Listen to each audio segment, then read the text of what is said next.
윤석열 당선인이 후보 토론회 당시 북한 미사일 도발 시 선제 타격을 하겠다고 발언했습니다. 최근에 그 선제 타격으로는 몇 차례 말씀하셨어요. 저는 이게 대통령 후보로서 매우 경솔을 한 발언이라고 생각합니다. 킬체인은 전쟁을 억제하고 평화를 지키기 위해서 하는 것이고 그 적극적인 의지를 우리가 드러내는 것, 천명하는 것 자체가 전쟁을 막는 것이죠. 그러니까 그거는 이제 대통령의 언어가 저는 아니라고 생각하고요. 선제 타격은 곧바로 전쟁으로 가는 거거든요. 그것에 대해서 어떤 사람들은 전쟁광이라고 이야기했는데요. 과연 정말 잘못된 발언일까요? 먼저 선제 타격 발언에 앞서 윤석열 당선인은 국민의힘 대통령 후보 선발 당시 홍준표 후보에게 작게 501호에 대한 질문을 받게 됩니다. 작게 501호 아시죠? 네. 작게 501호가 발동이 되면 대통령으로서 제일 먼저 무엇을 해야 돼요? 좀 설명해 주시죠.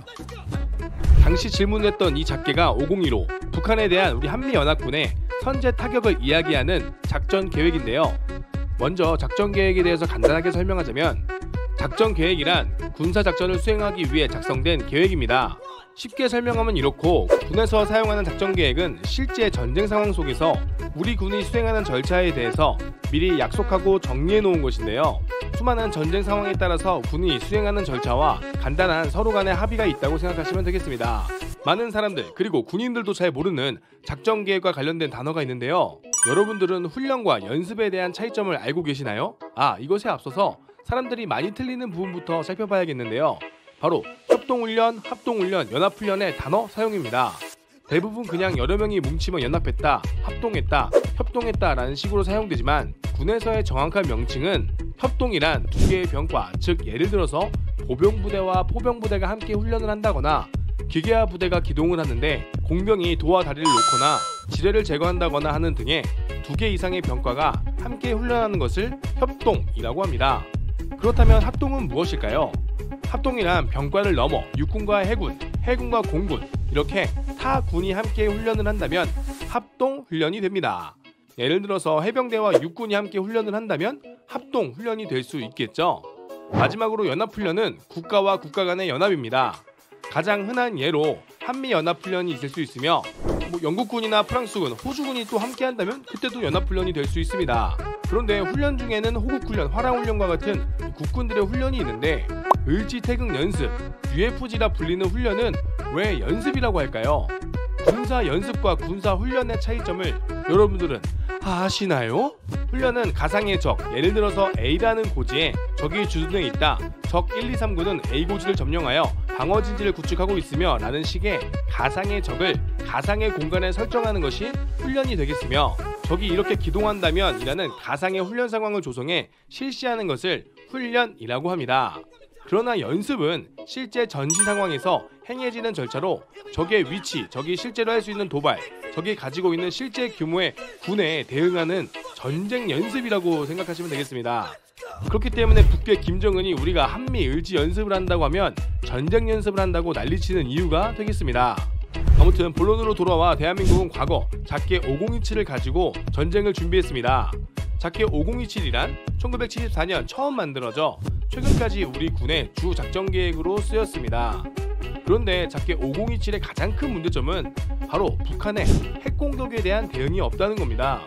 북한의 핵무기는 연료 고체화를 통해서 우리가 보이지 않는 곳에서 순식간에 준비해 발사하게 되면 탐지 및 식별, 격퇴까지 상당한 시효가 걸리기 때문에 북한의 핵미사일 공격에 당할 수밖에 없는 작전 계획이었는데요. 물론 북한이 그러한 활동을 준비하기 전에 한미연합군이 가지고 있는 수많은 정보 자산을 통해 미리 알고 조치를 하겠지만, 기본적으로 5027의 작계 개념에는 먼저 북한에게 두들겨 맞다가 미군의 증언을 받아 기동 7군단과 함께 북진하여 적을 격퇴하고 북한 지역을 안정화시키는 5단계로 나눠진 작전이었습니다. 이렇게 워게임을 돌려보니 초반에 북한 공격에 당하는 입장이다 보니까 수많은 아군 그리고 민간인 피해가 발생하게 되는데요.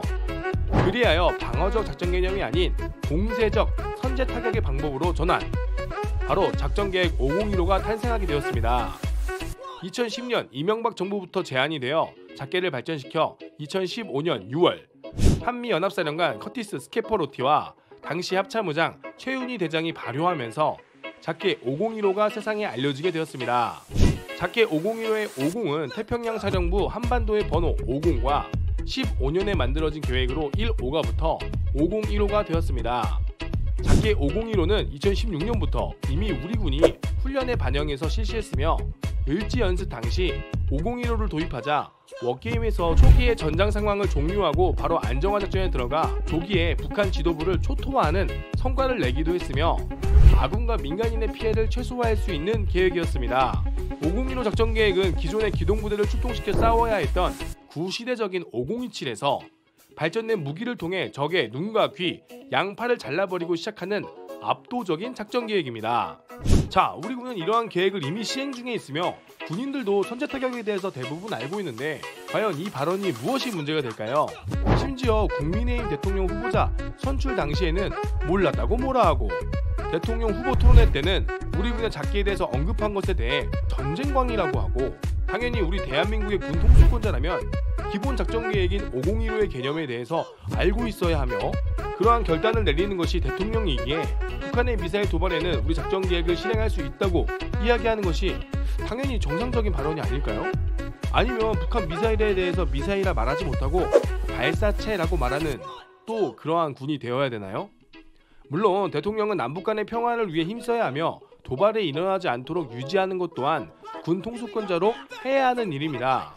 하지만 북한이 도발을 한다면 이라는 전제 속에서는 평화를 지키기 위해 묵인하고 돈으로 평화를 사는 것이 아니라 절대 다음부터 도발하는 엄두도 내지 못할 만큼 강력한 국방력과 군 통수권자의 의지로 감히 도발하지 못하는 국가의 억제력이 가장 중요한 것이 아닐까요? 윤석열 대통령 당선인이 대통령으로 취임하고 아마 북한은 100% 도발할 것이라고 확신합니다. 항상 그래왔고 그렇게 우리를 테스트해왔기 때문입니다.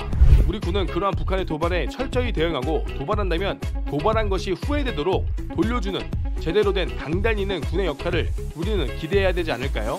지난 5년간 북한의 도발에 침묵하고 북한의 어떠한 도발에도 평화라는 말로 비겁하게 침묵했던 우리 군의 모습이 다시 활력을 찾아야 하지 않을까요? 여러분들의 생각은 어떠하신가요? 저도 전쟁광인가요?